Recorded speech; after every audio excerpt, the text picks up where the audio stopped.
clouds will take flight to reveal sunny skies. Flamingo Land Resort Yorkshire, sponsors of Channel 5 Weather. Hi, I'm Sian Welby. Well, this week's photo theme is stars, starry skies. Get those stargazing pictures sent in at 5_news is, of course, the Twitter address. And best of luck, the top 5 will be featured on the Channel 5 website on Friday.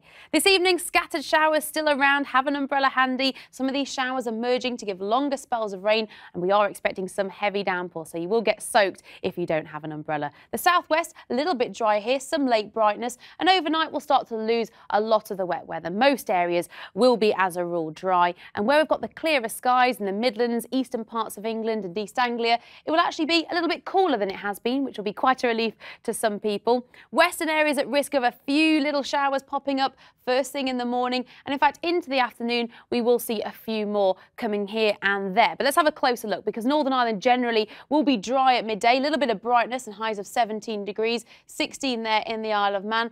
Parts of Wales looking to be quite dull, grey, but we're still looking at highs of around 19, perhaps 20 in the sunshine. The southwest seeing a few showers through the day. The southeast generally a little bit drier with some brightness there for East Anglia. Now, it looks as though the northeast of England again will be dry with some brighter spells, but along these North Sea coasts at times we could see a few pesky showers. And then in Scotland we've got some showers in the north, a bit more brightness out towards the east. Through the course of the day and overnight, we will get clear skies once again, mostly dry weather by Wednesday morning and a bit of brightness first thing.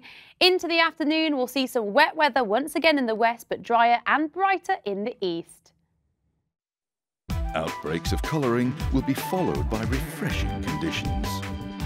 Flamingo Land Resort Yorkshire, sponsors of Channel 5 Weather.